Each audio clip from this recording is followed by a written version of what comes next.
The topic of the session will be 8 strategies for getting the editorial help you need. And the goal here is to better prepare nonfiction authors to get the best editorial help, because the quality of what you get is based on the quality of the work you do both before and while working on your book. So the better prepared and more homework you've done to put your best foot forward, the better your book will be as a result for editorial intervention.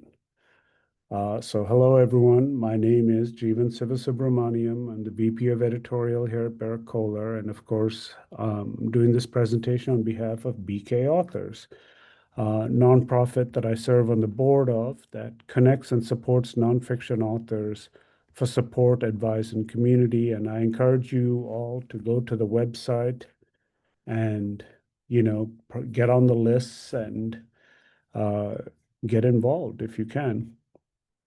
So I'm going to divide this up into 4 things to do before you start writing and 4 things to do as you start writing.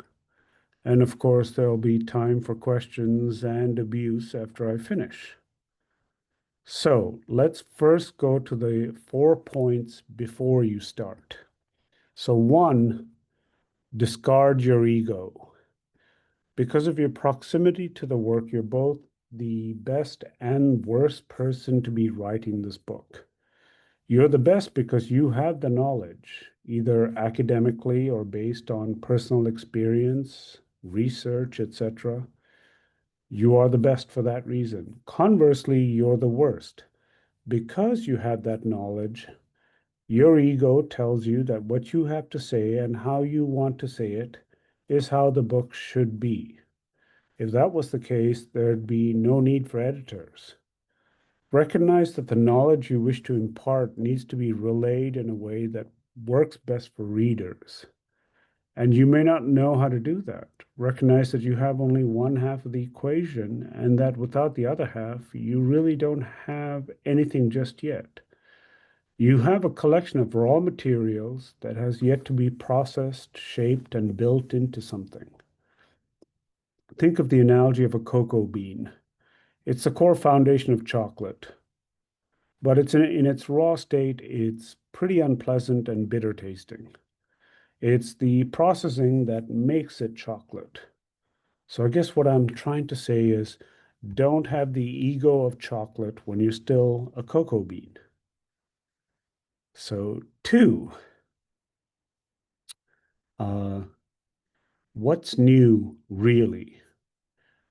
There's a reason why the US Copyright Office doesn't allow people to copyright ideas, because it recognizes that several people can have the very same idea at the same time, despite never having met each other or having anything in common. So there's a chance that there are already 101 books in publication on the topic you're writing about. And just making something your approach doesn't make your book unique. Do the research to find out what else has been written on your topic and by whom and when. This is one time when AI comes in very handy. Use AI, give it some details about what you want to write about, and ask it to give you details about what other books are in publication that are similar in scope. Then figure out what new you have to say. Not just new, but compellingly new, because the best books often challenge conventional wisdom or challenge what we've all been raised to believe. Look for what all the other books missed and use that as the point of entry. You'd be surprised how sometimes the answer is in the little things, not the broad sweeping statements and coverages books often take. What's a little thing that everyone overlooked that is actually a big thing? I think of one of our books. For decades, there were books on more effective and humane HR practices, broad sweeping works that looked at entire organizational structures and reporting hierarchies, etc. Then we had 2 authors come to us with a book that was simply about how to get rid of performance appraisals. It was not about the whole HR communications machine or anything, just why performance appraisals are the most universally despised, anxiety-inducing things in corporate America, both for those receiving them and those giving them, and what to try instead. It was a brilliant book. They found the small idea that was actually the big idea that others missed. And I encourage you, look to do the same for your book. If you really do the research, you will find something, a gem that's perhaps hidden in what you have to say that challenges or provides something new that the others missed. And focus on that. Three, I would say this is one of the things often neglected. Uh, and this is somewhat connected to the ego thing I was talking about. You think you know what to say and how to say it, but who knows better than what would work about what would work best than the very people you'd say it to. You don't have to wait until the book comes out, to start writing the book, to start saying things. In fact, it helps you to build a movement to start talking about it early on. Write articles, blog posts, social media pieces, etc., around the topics you're considering and see which ones generate the most excitement and also which ones just die without any attention. Which ones generate the most support or even conflict? Which ones start fights between various respondents? Which ones get reposted or linked to or talked about elsewhere? You have a waiting focus group of people who will let you know when you're onto something. So let them do all the heavy lifting and tell you what to talk about. Most people, most authors have no idea how many famous books started as articles. And they received so much attention that a book was the inevitable next step. Um, some examples of these would be Silent Spring, Rachel Carson's book, that is, of course, known to many, started as a New Yorker serial. Black Hawk Down was a serialized set of articles in the Philadelphia Inquirer. Into Thin Air was an Outside magazine assignment. Fast Food Nation was a Rolling Stone article. Immortal Life of Henrietta Lacks was actually a series of short, multiple magazine pieces. Checklist Manifesto, New Yorker article. And Vaynerchuk's best-selling book, Crush It, was actually an in-person presentation he did at a company. The idea is that you have options for test driving what you want to say. So find out what it is that works best, what it is that evokes the strongest response from people. Before you even start writing, let them do the heavy lifting for you by telling you what they want to hear about. And number four, this is actually, it's more a warning than a strategy. And the only reason I put this out there is because it happens so often. Many authors have a workshop or a class, or they have a thesis, which I'll get to separately, and they want to make it into a book. A lot of authors think they can take a workshop offering or teaching package and make it into a book. And you really can't unless you rework it entirely from the ground up. And there's two reasons for this. One is a class or workshop is something that's active. You're right there presenting ideas and thoughts, and so they are readily absorbed by people paying to be there. A book is far more passive. You are fighting to keep the attention of a reader, and most readers have the attention spans of preteens. Two, the structure of a class or workshop is built over several days or sessions. It goes into multiple arenas in depth because, it's a class. A book has to accomplish all that in far, far less time without going into all those arenas. You know how editors can tell when an author has taken a workshop or class or the like and made it into a book? And trust me, they always can. Because when they review the proposal, it's kind of boring and it feels like you're looking at a syllabus. Even the word syllabus is just ugly, you know.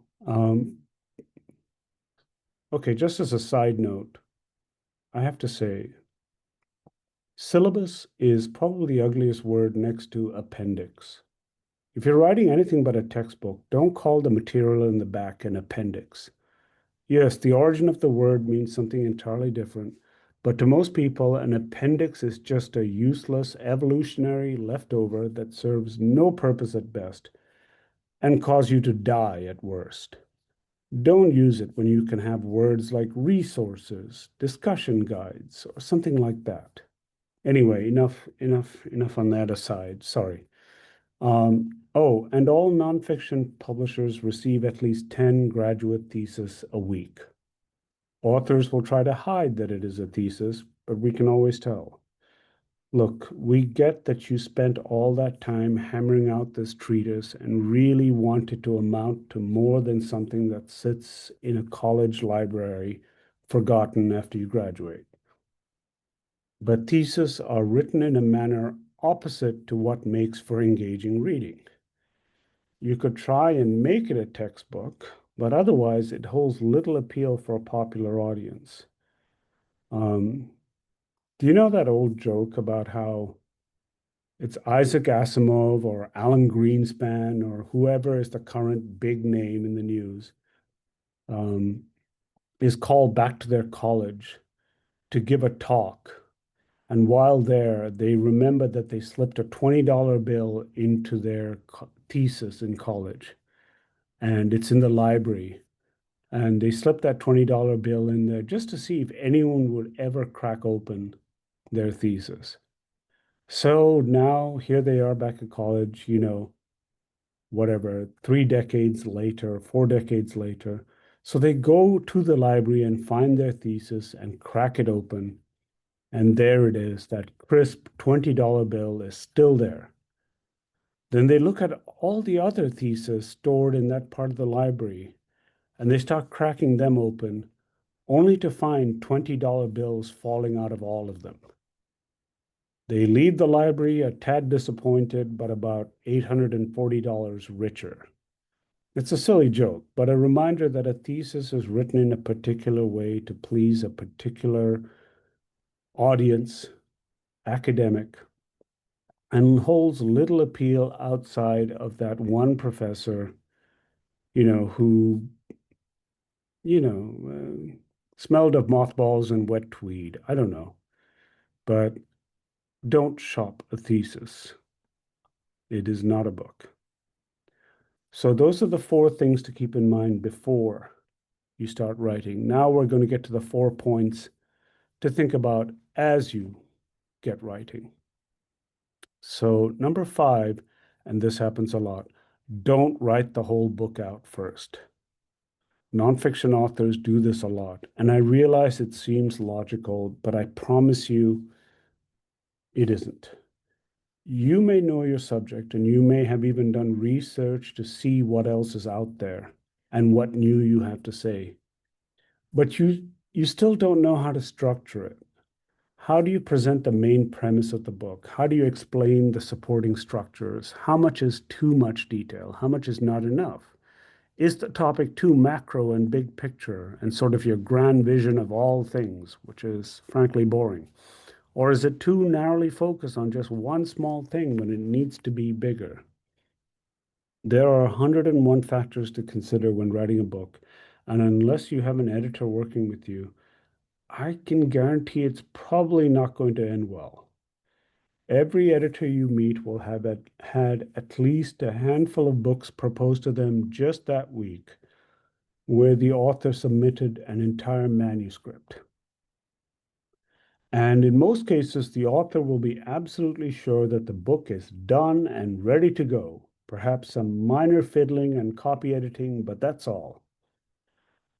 In about 30 years of doing this and having worked with over 100 editors by now, I can tell you there is not one single instance where I or anyone I have worked with can recall where a book came in and it was good to go. Best case scenario, it'll need considerable work and shaping. More realistic scenario, it'll need to be rebuilt from the ground up. And honestly, when authors hear that, they are so exhausted by this time that they don't want to bother and just keep trying publisher after publisher who will take it as is. Often they end up self-publishing. Here's the thing, if you put together a good proposal with an outline for what you want to discuss, that is enough to land you a publishing contract. Then you build that book with your editor. You bring the knowledge for the book's contents. The editor brings the knowledge of the marketplace, of structure and flow, of what works and why, and you co-create that book together with your joint expertise. A lot of books that you read, that you've read, um, are entirely different from how they looked when they were submitted by authors as whole manuscripts. They need to be overhauled. So there are some famous books that you don't realize were completely overhauled from their original state. So some examples would be Stephen Hawking's Brief History of Time, which Hawking wrote with all the science and data in it. And it had to be completely reworked because no one understood what he was on about. Seven Habits of Highly Effective People by Covey came in as a full manuscript and was, according to the editors who work with them, a bit of a mess. They had to completely restructure, tighten, smooth the prose, and rework it significantly into what it became. Even seasoned authors like Michael Lewis, for instance, his bestseller Moneyball came in heavy on research and stats, but the story had no real suspense or build-up, which, as for those of you who have read it or even seen the movie, is an integral part of it. So editors had to rework the whole thing with a narrative that really rendered a story. Now, editors will put in that time to rebuild everything from the ground up if it's a famous author. If it's not, they may not be so inclined, but they're definitely more inclined to build a book together with an author. And so I suggest strongly co-create the book. Trust me, it'll be better for it, and your sanity will thank you. Number 6 is don't ask colleagues, family, and friends for feedback. All right, sure, you can ask them, but they're not really the best people for solid, objective feedback. It's just human nature that we surround ourselves with like-minded people. So the chances that they will like what you have to say are pretty high, and their ability to objectively critique you is a little impacted. Also, they like you. They're not going to be as critical. This is where you need to trust an editor or someone even you don't particularly agree with but respect.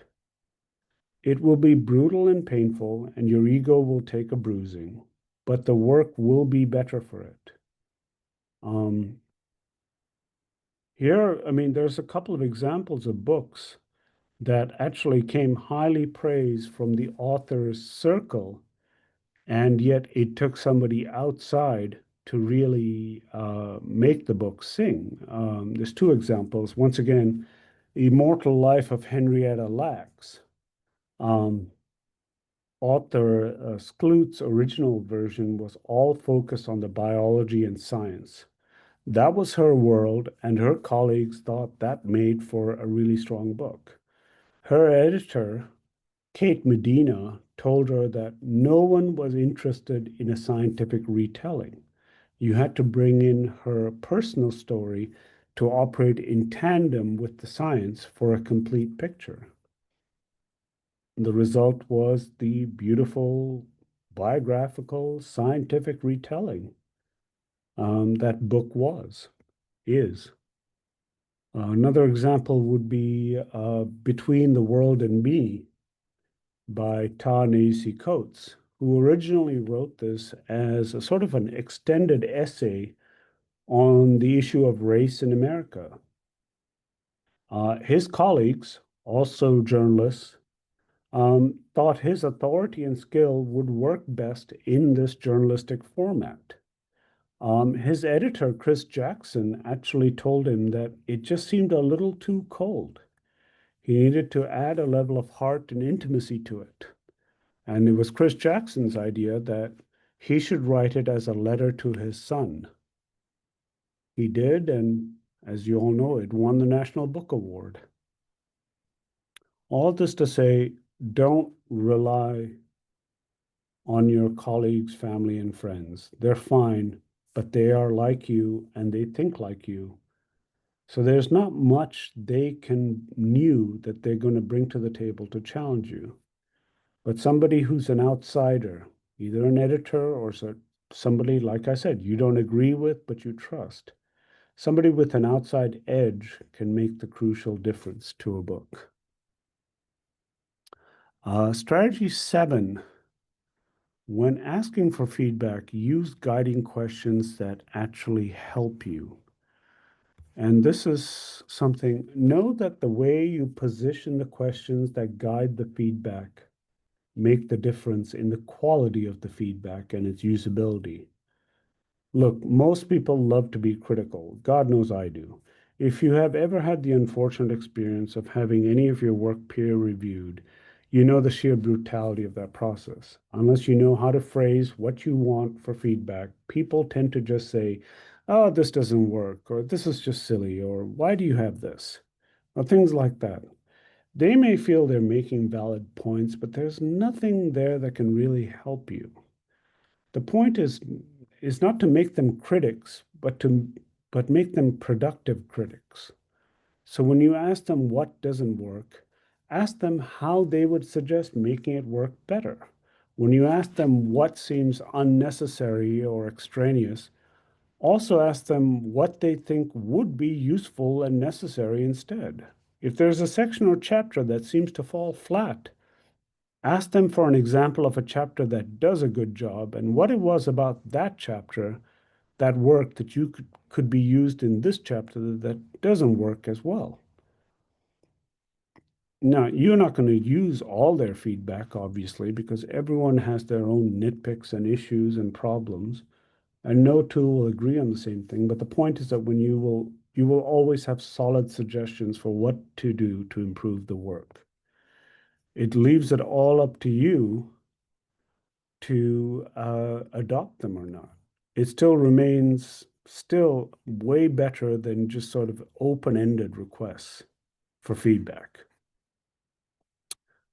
And feedback, just a warning, feedback is always going to sound like a hatchet job to an author. I'm in charge of arranging editorial reviews for books, and so I've been doing this for decades now. And it never ceases to amaze me how the most even-handed and 75% positive reviews just shred authors to bits. They don't want to talk to me or the editors for weeks at a time afterwards. And it's easy for us to forget that writing is the author's baby, and hypersensitivity is part and parcel of that. So brace yourself. Recognize you may have a lot of work to do despite how far along you think you've come. But if you phrase your questions for feedback properly, you will have options and ideas for that improvement. Um, just so you know, we have at Baracola over the span of decades put together a list of feedback questions that we send our reviewers, and we've been refining them and restructuring them over the years. And we send these to our reviewers to guide their editorial commentary. And I think we pretty much perfected their wording. So if any of you want this list of questions for your own use, just email me. I'll give my email address at the end, or Jeremy can put it up in comments right now if you can. Well, Jeevan, do you want to email that to me and I'll send it out to everyone who registered for this? Oh, sure, I'll do that. There you go. I will send the list to Jeremy, and Jeremy will send it out to all of you. Or you can just connect with me on LinkedIn and message me, and I can do it that way too. I'm just happy to share them with you, but the point here is, make the feedback come to you in a way that's useful for you. And the final point, and this is perhaps one of the most overlooked too, ask for the editor you want. Look, I'm biased, obviously, but I think all authors need editors. I mean, even editors need editors, so authors certainly do. And this is where I've seen the breakdown happen because authors aren't aware that they have the right to ask for somebody who fits their style. And a good editor should be flexible. This is easier if you're hiring your own editor, admittedly, because otherwise authors are often so happy when a publisher selects their book and they're assigned an editor that they don't even stop to actually say, hey, I would really like to work with an editor who has these kinds of qualities and can work with me in this way because I tend to be a certain way and need an editor who can balance that. Some authors want a lot of handholding and weekly check-ins, while other authors just want to be left alone to do their thing, and perhaps they'll send stuff in once a month to show their progress. Some authors want straight shooting and ugly honesty. Others would really appreciate a gentler touch. Some authors want responses or queries to queries within 48 hours. Others could give or take a week and be fine with it. Now, honestly, a lot of publishers aren't always going to be able to give you what you want. But in equal honesty, authors don't always ask either. The ugly truth is there are some houses where an editor has a signings goal of 30 or more books a year, and they just do not have the time to do a lot of handholding. Or some editors just tend to be a certain way. But hey, so do authors. And that turns out not to work. The bottom line is that connecting with an editor that you can work with makes for a stronger book. And a stronger book makes for better sales potential, and better sales means author and editor and publisher are all happy. So when speaking to a publisher, even a freelance editor, make it clear what works for you and be equally clear how you work too. This is your book, and your relationship with the editor will go a long way towards determining your experience and the book's quality. When you do find your editor, you'll know. Authors follow their editors to different publishers the same way employees follow managers to different companies. And these relationships last a long time. There are some fantastic examples of authors who, so for example, Robert Caro, who wrote the Lyndon Johnson biographies and other books, every one of his titles has been a New York Times bestseller. His editor, Robert Gottlieb, um, Robert has been his editor for 5 decades now. Doris Kearns Goodwin's editor, Alice Mayhew, worked with her for 45 years before she passed away. Joan Didion, her editor, Robert Silvers, worked with her for 40 years before he passed away. Others, Michael Lewis's editor, Wiley O'Sullivan, they've been working together for a quarter century. He works with nobody else. Malcolm Gladwell's editor, Jeff Chandler, again, quarter century. He won't work with anyone else. What I'm saying is the right editor is not just a help. They are a writing partner for life. You may not strike gold right away, but at least ask for what you want. You may not always get it, but without asking, you'll never know. And once it does click, it's an incredibly powerful click. So that's about it. I'm just going to sum up the 8 things really quickly. 1, check your ego. Find your 2, find your compelling, new and different. 3, let others help you figure out what you want to write about. 4, the warning, don't try to make a book out of a workshop. 5, don't write out a whole draft first. 6, get truly objective feedback. 7, ask for that feedback the right way. And 8, really connect with your editor. Right, that's all I've got. So now I'll take your abuse and questions. Well, and there are way more questions than we're going to be able to get to, Jeevan. So let's just see if we can do kind of a lightning round and get to as much as Oh, possible. wow, that's the 80 But comments. may I just say, as I was looking at people's pictures and video, there were so many heads down and notes being taken. This has been just such a rich education. So, with regard to number 4, Jeff is asking, okay, get it? Don't turn the workshop into a book. What about the book into a workshop? Oh, absolutely do that. Um, that's a great question, and you said something I should have said. One way to really expand on your book is making it into a workshop, and a lot of authors do this. Yep, And it's wonderful. always easier to take something compact and spread it wider than it is to take something wider and try to make it compact. That Makes that's sense. a great question. Yes, Beautiful. make your Thank book a you. class. Yes, All right. Kimberly is wondering if the university press might be better for a thesis that wants to be published. absolutely. University presses, I mean, it's a big part of what they do. You always have to balance out the right publisher with the audience you want to reach. So with the university press, it's going to be priced much higher, and it's whereas, popular books, you're looking at pricing between $22 to $27 for a paperback. University presses are going to start at $50 or more. Uh, so it's not going to be accessible to all. But maybe it's not meant to be accessible to all. Maybe but that is the trade-off. You're not gonna find it in bookstores. But then bookstore sales don't amount for anything anyway. Uh, but just know the audience you want to reach at the price point you want to reach will be an Mhm. issue with university presses. Gotcha. Thank you. David is asking if you have any specific recommendations for writing second editions. The original that he wrote was 10 years ago, sold about 75,000 copies. That's a very impressive answer, Congratulations. David. Yeah. Well done.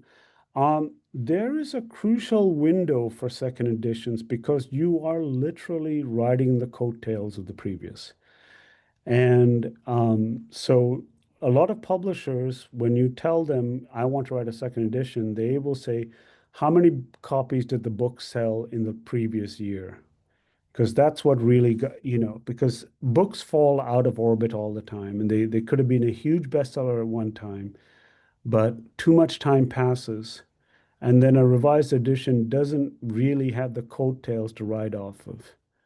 So I think revised editions are always great.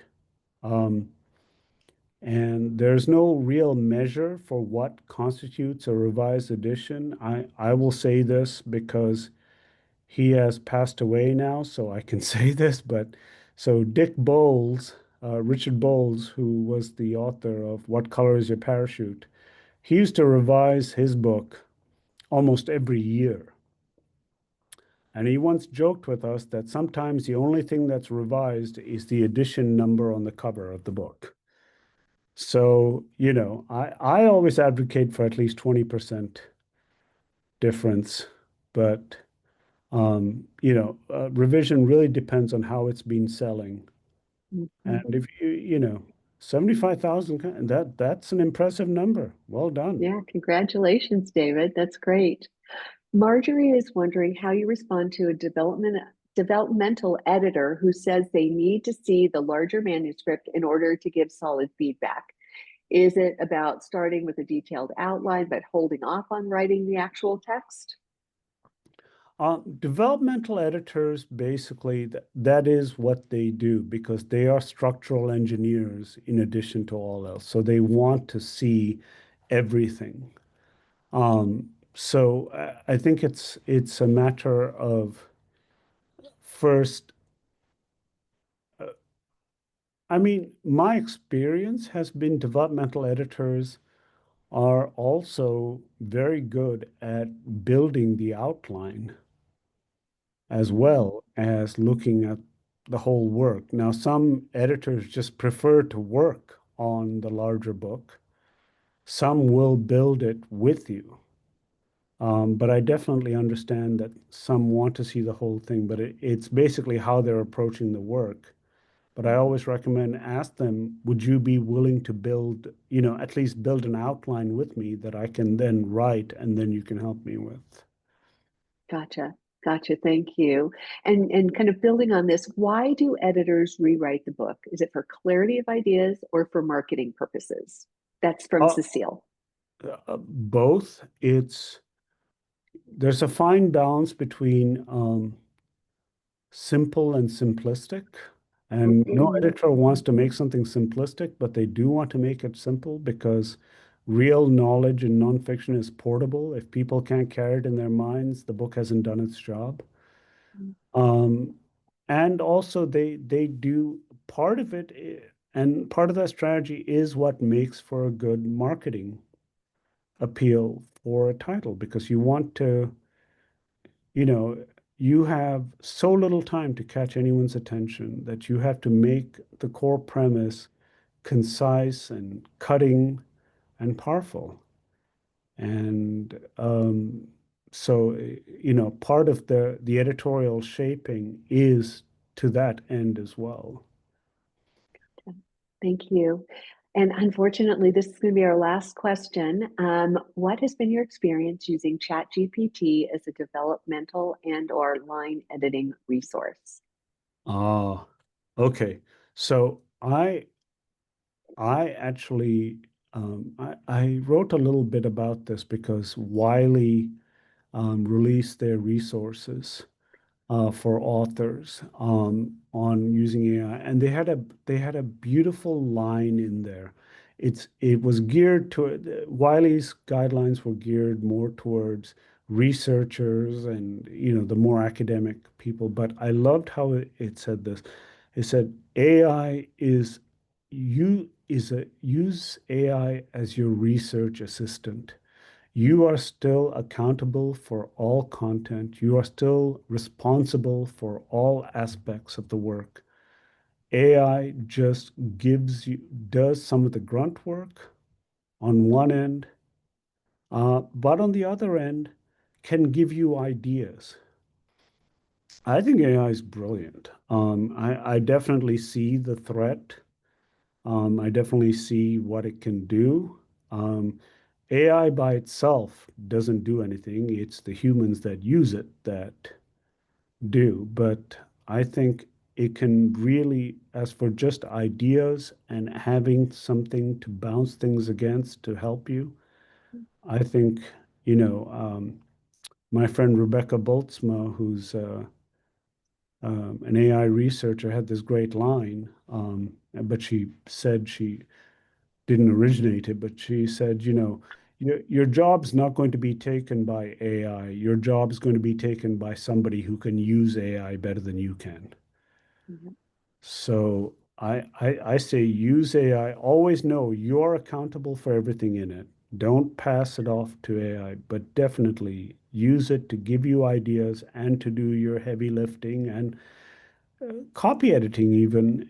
It depends. I've heard various copy editors say, yeah, it does a good job, and others are like, it's up to you to use it and assess it.